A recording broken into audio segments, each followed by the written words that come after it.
Hi guys, Mark here. Welcome. Today we are beginning our journey into the world of globe knots with our first tutorial covering the process of making a globe knot mandrel. Here you can see a classic example of a globe knot mandrel. Essentially, it is a thick PVC pipe with holes drilled in and set screws inserted into the holes. You can then manipulate the set screws using a wrench, either sinking them in or leaving them out depending on the design of your knot. Before we get into the supplies used to make our mandrel, just a heads up. Not everything is available everywhere. For example, the pipes used in these two mandrels are quite different, basically because I couldn't find this sort of a pipe where I live. Mine is a lot thicker, but it gets the job done. It's the same with the screws. You may not be able to get the exact kind that I used. Use what you got. As long as the screws fit into the holes and you got a fairly thick kind of a pipe, you are good to go. As mentioned, the first thing that you need is a thick PVC pipe. The second supply are going to be set screws. We begin our project by cutting a piece of pipe to length.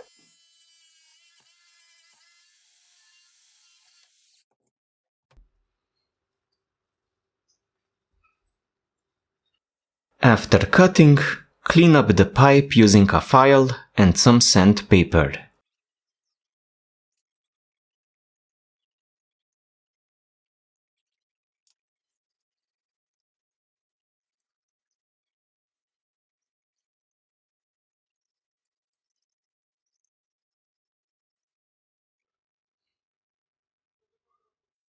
We continue by marking down the drill locations.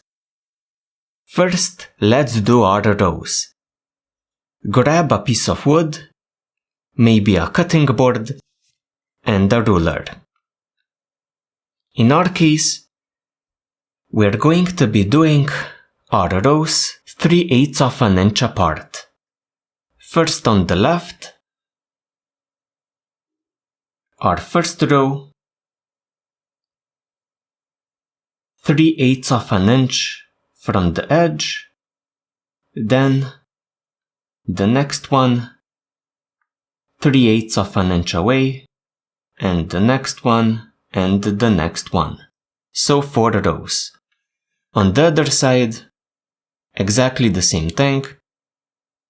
So our first row, 3/8 of an inch from the edge, then the next one, and the next one.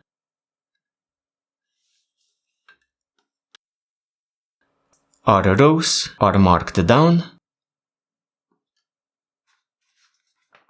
We now grab a piece of paper, fold it in half,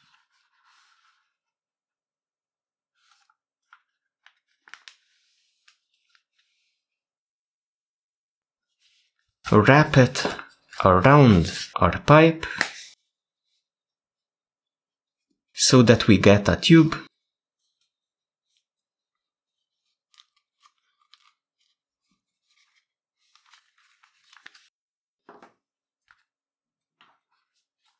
Something like this.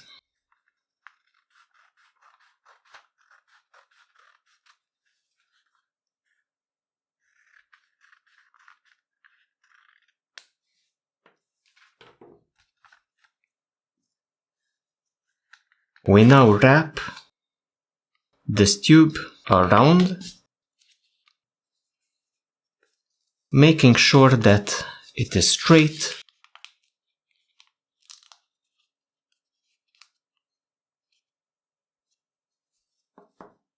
Tape it down.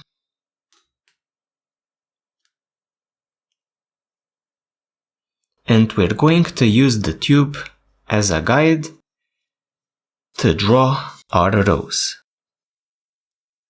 So now we bring our tube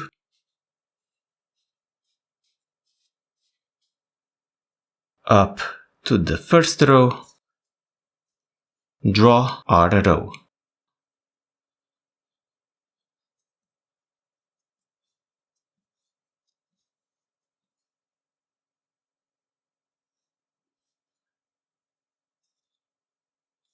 Move to the second row, repeat the process.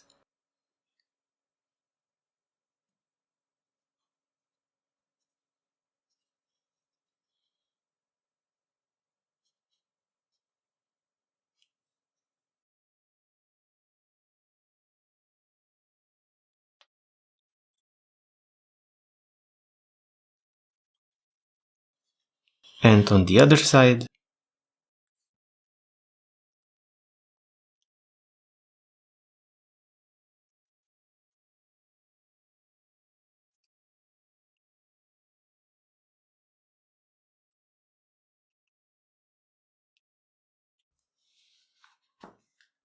so we have our rows. Now we need the columns to intersect the rows so that we get our drill locations. To mark down the columns, we're going to be using a little trick that keeps things accurate and avoids math. On the right side of a piece of paper, we're going to draw a point an equal distance from the top and bottom, so at the center. On the left side, we're going to do the exact same thing. So a point equally apart from the top and bottom. Connect the 2 points .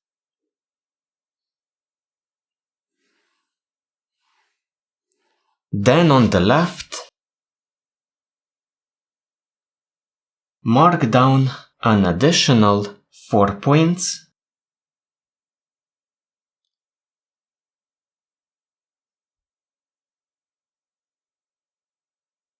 Like this.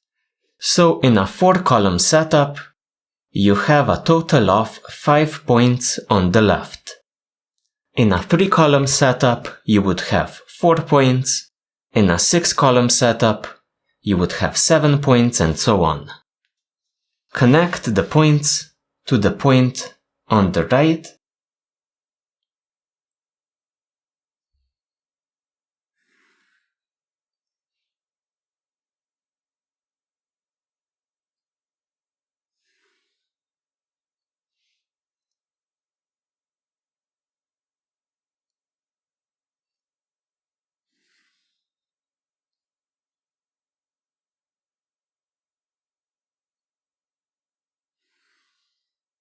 Like this.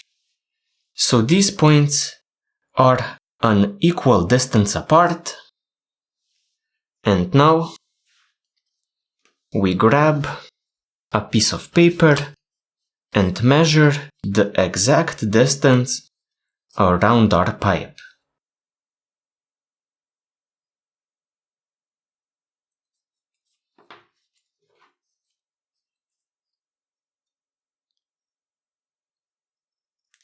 So this distance here comes exactly around our pipe without any extra length. If we now place this piece of paper onto our drawing, we can see that this here, this line, and these points are the one that we need to mark down our columns.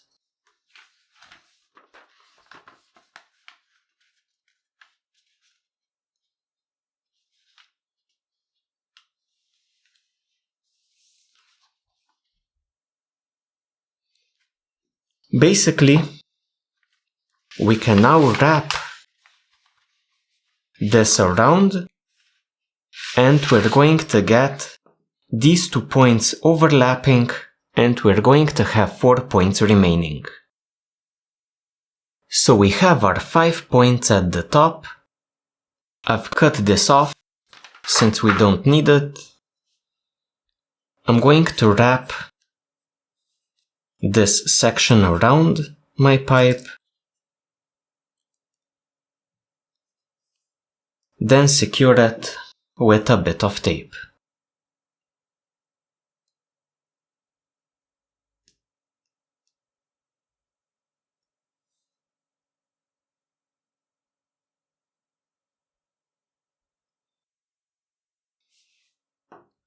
I have a total of 4 points marked down. Now, all I need to do is mark the points on one of my rows. It doesn't matter which one, just pick one.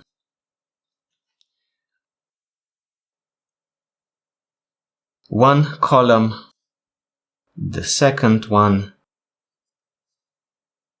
the third one, and the final 4th one. I remove this aid. I grab a piece of wood or a cutting board, ruler, and at my markings for the column, I simply go through like this. At the next one,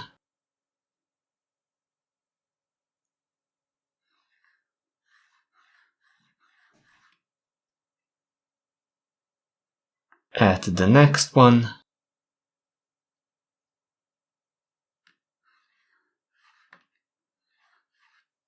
and the final one.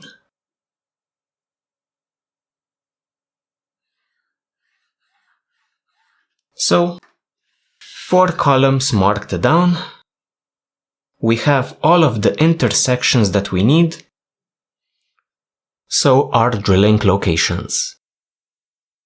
For drilling your holes, I highly recommend using drill bits designed to drill into wood. Because of these spikes here at the top, they are more accurate, plus they are less prone to slipping.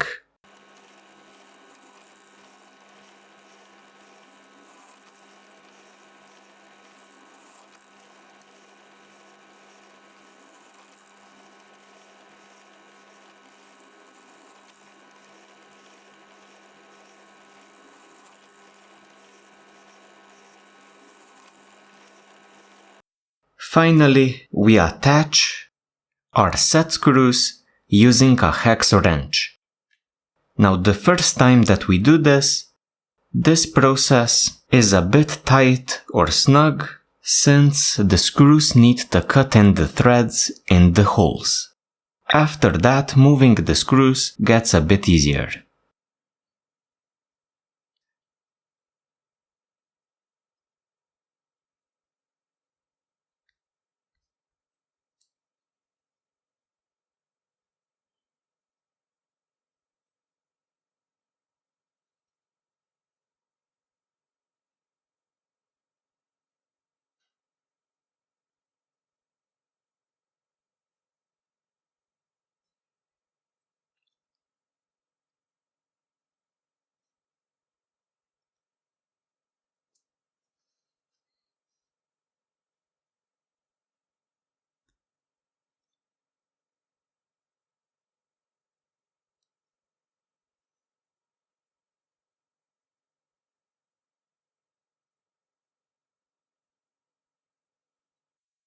An optional addition to your mandrel is to drill a single hole here at the bottom near one of the holes. This additional hole is going to be used to paracord through at the start of our knots.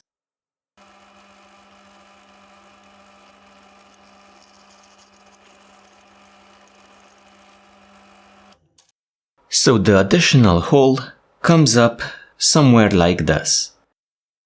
This covers the process of making a globe knot mandrel. From here on, we're going to be covering various globe knots, but first we needed to figure out the process of making a mandrel to tie the knots. With that said, thank you for joining me and see ya next time.